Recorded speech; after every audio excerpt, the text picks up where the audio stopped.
A report says that smoke shops are a public health crisis unfolding in plain sight. Meanwhile, state officials push for AI provenance, so to speak.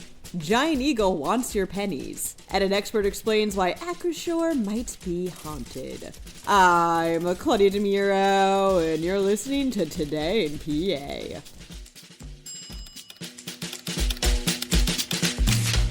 Findings from a grand jury have shown the need for regulations for smoke shops in Pennsylvania, reports CBS Local Philadelphia. District attorneys from Montgomery, Bucks, and Chester counties addressed these findings, which came together in a 100-plus page report yesterday after a 10-month investigation into the matter. According to the Philadelphia Inquirer, the probe found that many smoke shops use, quote, misleading packaging and fraudulent lab reports, unquote, to sell openly banned substances. In fact, after testing more than 100 products from these shops, about 93% came back as, quote, straight-up marijuana, unquote, with THC levels higher than the 0.3% legal limit. Most of the samples tested during a separate Inquirer investigation were also found to be contaminated with pesticides or other toxins. The grand jury report also found that repeat sales were made to 16 and 17-year-olds, and additionally noted the amount of smoke shops in Montgomery actually outnumber the number of schools.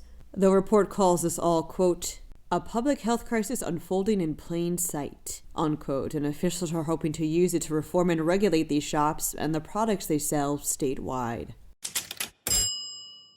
In the art world, the origin and history of an artifact is called a provenance, reports the Center Square. Supernatural told me that. And the State House, along with the Communications Technology Committee, would like to apply the idea of a provenance as a way to potentially regulate and track AI content. Hosted by Santiago Lyon, head of education and advocacy at the Content Authenticity Initiative, who also has a background as a professional photographer, the committee and its members believe that open source tools could be utilized to track the provenance of, say, AI-generated social media. This can confirm the veracity and authenticity of AI content, strengthening media literacy. If and how Pennsylvania could adapt such a method remains to be seen.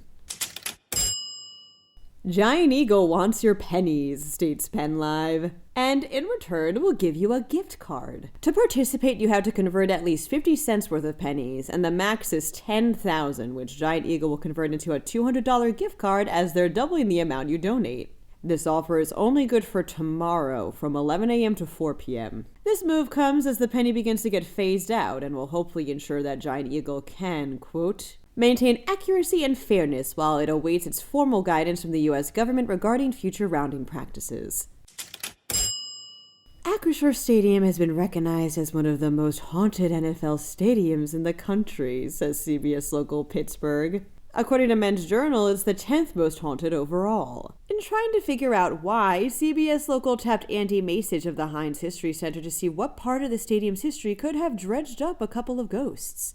Well, the building now stands on what was once Killbuck Island, where prisoners were taken after Edward Braddock's defeat during the French and Indian War in 1755. So, in the words of Masich, quote, it's possibly a reason for some unusual activity. It's also rumored that pro football player Pudge Heffelfinger, who was snubbed for being included in the Hall of Fame despite leading the Allegheny Athletic Association to undefeated seasons for 3 years running, might still be hanging around in spirit form too. I actually come from a Giants family and can confirm MetLife's definitely haunted by years and years of disappointment and embarrassment.